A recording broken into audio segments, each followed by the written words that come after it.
Hello guys, ഞങ്ങളിവിടെ എവിടെ വന്നിരിക്കുന്നേ? ആ, ഞങ്ങൾ അമ്മച്ചിയുടെ വീട്ടിൽ വന്നേക്കുവാ. കാച്ചില് വരച്ചു കണ്ടോ, ലുക്ക്.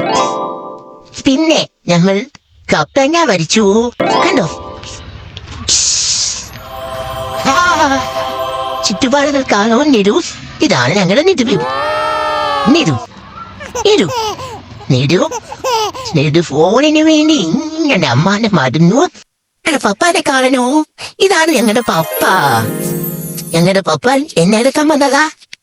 കാച്ചില് മാന്തിക്കൊണ്ട് പോകുന്നു. കണ്ടോ നിങ്ങൾ കാച്ചില് മാതുന്ന്? കണ്ടോ? എന്തിനാ നോക്കുന്നു?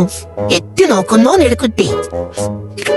അപ്പൊ ന്യൂ ഇയർ ഒക്കെ അല്ലേ, ചെറുതൊരെണ്ണം എടുത്ത് ഒരു കുറച്ച് പടക്കമൊക്കെ മേടിച്ച് അങ്ങ് ആഘോഷിച്ചേക്കാന്ന് വെച്ചു. ഇതങ്ങനെ ചെറിയൊരാഘോഷം. പൂത്തിരിയും മത്താപ്പൂവും കൊടച്ചക്രവും എല്ലാം കൂടെ ആയിട്ടുള്ള ഒരു ചെറിയ വൈബായിരുന്നേ. ഇതുകൊണ്ടുള്ളത് കൊണ്ട് തന്നെ വലിയ മാരകമായിട്ടുള്ള ഐറ്റംസ് ഒന്നും നമ്മൾ മേടിച്ചില്ല. കുഞ്ഞുങ്ങൾ പേടിക്കാത്ത പടക്കങ്ങൾ എന്ന് വാങ്ങുമ്പോൾ മേടിക്കുകയും ചെയ്തു. ഈ പടക്കം പൊട്ടിച്ചത് മാത്രം ഓർമ്മയുണ്ട്. ഏത് വഴി കൂടെ പോയെന്ന് പോലും പൊട്ടിച്ച ആൾക്കൊരു ഓർമ്മ പോലും വരും. പിന്നെ നിങ്ങൾ വിചാരിക്കും, ഇതെന്താ ഈ ന്യൂ ഇയർ കഴിഞ്ഞ് 2 ദിവസം കഴിഞ്ഞ് വീഡിയോ ഇറങ്ങുന്നു? എന്ത് ചെയ്യാനാ, കുട്ടികളും പ്രായബ്ദമൊക്കെ ആയി പോയില്ലേ, തിരക്ക്.